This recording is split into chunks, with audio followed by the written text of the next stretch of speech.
Thank you, Mr. Chairman. Ms. Fell, thank you for your testimony today, as I said earlier. And that does concern me, a 6% increase. That could be a significant factor for some of the small businesses in my community. And I'd like to get more information about that as you obtain it, if you could supplement your statement here today. The other factor, and I think the chairman and ranking member has pretty much covered most of my concerns here but one, and that is EPA has a very difficult balancing act here to protect the public, protect our environment, and also at the same time understand that what effects you may have on the businesses out there who will be affected. And that is a major concern, and I appreciate that balancing act that you have to conduct every day. However, with that said, did EPA consider the potential effect and possibly negative effect it would have on the industry by designating CCB as a hazardous material?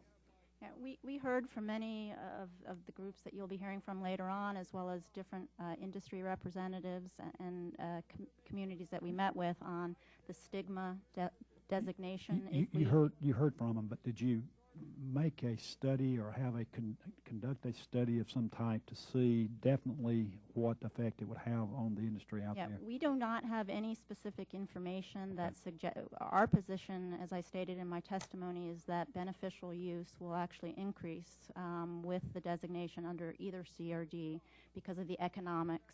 So we did not have any information that supports the stigma argument. We request in the proposal itself, request for comments on information and data that supports the stigma, and clearly we'll evaluate that as we make our final decision.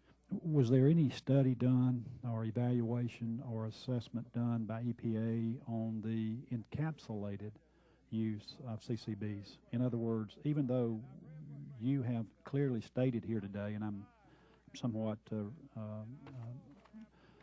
intrigued with your statement that you have no intention, or this regulation has no intention of regulating useful or beneficial use of CCBs. Is there any study out there that you know of or aware of that there's a hazard to the public, to the general public, of encapsulated CCBs in beneficial use? Yeah, from what we've seen to date, encapsulated beneficial use, we have not seen any impact to the environment from that. Okay. We did receive a lot of input and comment, and we are requesting comment.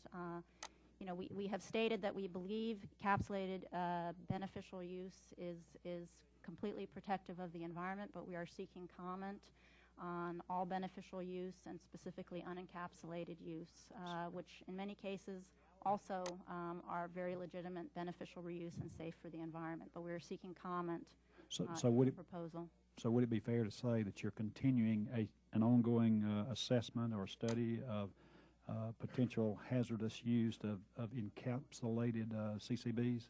Is that fair?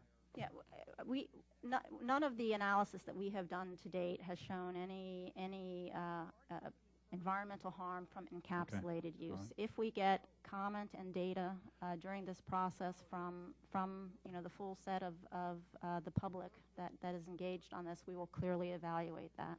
Okay. All right. Thank you very much for your testimony, and Mr. Chairman, I'll yield back the remainder of my time.